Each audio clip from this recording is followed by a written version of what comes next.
ഈ സ്ഫോടന കേസിലെ പ്രതി അനൂപ് മാലിക്കിനെ കാഞ്ഞങ്ങാട് വെച്ച് കണ്ണപുരം പോലീസ് പിടികൂടിയിട്ടുണ്ട്. സമാനമായിട്ടുള്ള 7 കേസുകളിൽ പ്രതിയാണ് അനൂപ്. കണ്ണൂർ തോട്ടടയിൽ വിവാഹ പാർട്ടിക്ക് നേരെയുണ്ടായ ബോംബാക്രമണത്തിൽ യുവാവ് കൊല്ലപ്പെട്ട കേസിലും 2018 പൊടിക്കുണ്ട് സ്ഫോടന കേസിലും പ്രതി അനൂപ് മാലിക്കാണ്. പോലീസിനെ സംബന്ധിച്ച് വലിയ ആശ്വാസമാണ്, നാട്ടുകാരെ സംബന്ധിച്ചും വലിയ ആശ്വാസമാണ്. കാരണം സംഭവം നടന്ന് 24 മണിക്കൂർ കഴിയുന്നതിന് മുൻപ് ഈ സ്ഫോടനത്തിലെ ഏറ്റവും പ്രധാനപ്പെട്ട പ്രതിയെ പിടികൂടാൻ കഴിഞ്ഞു എന്നതാണ് പോലീസിൻ്റെ മറ്റും ആശ്വാസം. കണ്ണൂരിൽ നിന്നും രാവിലെ യാത്ര തിരിച്ച അനൂപ് മാലിക്കിനെ കാഞ്ഞങ്ങാട് അല്ലെങ്കിൽ മംഗലാപുരത്തേക്കുള്ള വഴിയിൽ കാഞ്ഞങ്ങാട് വെച്ച് പോലീസ് പിടികൂടി. ആരാണ് അനൂപ് മാലിക് എന്ന് ചോദിച്ചാൽ അനൂപ് മാലിക് ഒരു ചില്ലറക്കാരനല്ല. കാരണം അനൂപ് മാലിക്കിന് ഒട്ടേറെ വലിയ ബന്ധങ്ങളുണ്ട്, പ്രത്യേകിച്ച് ഉന്നത പോലീസ് ഉദ്യോഗസ്ഥന്മാരുമായി അടക്കം ബന്ധമുണ്ട് എന്നാണ് പൊതുവിലുള്ള ചർച്ചകളെല്ലാം തന്നെ.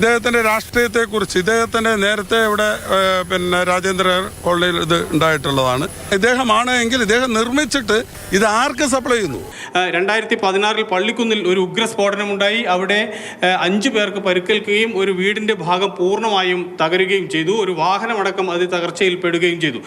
പിന്നീട് തോട്ടടയിൽ 2022 ഫെബ്രുവരി 17 തോട്ടടയിലുണ്ടായ ഈ വിവാഹ പാർട്ടിയുമായി ബന്ധപ്പെട്ട ഒരു യാത്രക്കിടയിൽ ഒരു ബോംബേറുണ്ടാവുകയും അവിടെ വെച്ച് ജിഷ്ണു എന്ന് പറയുന്ന ചെറുപ്പക്കാരൻ കൊല്ലപ്പെടുകയും ചെയ്തു. ആ കേസിലും ഇയാൾ പ്രതിയാണ്.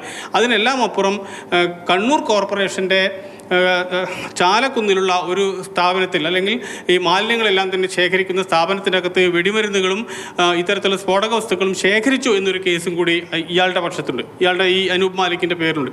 ഇത്തരത്തിലുള്ള ഒരുപാട് കേസുകൾ ഉൾപ്പെടുന്ന ഒരാളെയാണ് ഇപ്പോൾ പോലീസിന് പിടികൂടാൻ കഴിഞ്ഞത്. നിങ്ങൾ അയാളുടെ രാഷ്ട്രീയ ബന്ധമൊന്ന് പരിശോധിക്കണം. അയാൾ ആരായിരുന്നു എന്ന് നിങ്ങൾ പരിശോധിക്കണം. കോവപ്പുറം, ചെറുകുന്നിനടുത്തുള്ളൊരു കോവപ്പുറം എന്നൊരു സ്ഥലത്ത് വാടകയ്ക്ക് താമസിച്ചു വരികയായിരുന്നു ഇയാൾ. ഈ സംഭവം അറിഞ്ഞ ഉടൻ തന്നെ അവിടെ നിന്ന് മുങ്ങുകയായിരുന്നു എന്നാണ് പോലീസിന്റെ പ്രാഥമിക വിവരം. ഏതായാലും ഇത്തരത്തിൽ കേസുകളുടെ പശ്ചാത്തലമുള്ള അനൂപ് മാലിക്കിനെ പോലീസിനെ പിടികൂടാൻ കഴിഞ്ഞു എന്നുള്ളത് വലിയ ആശ്വാസകരമായ കാര്യം തന്നെയാണ്.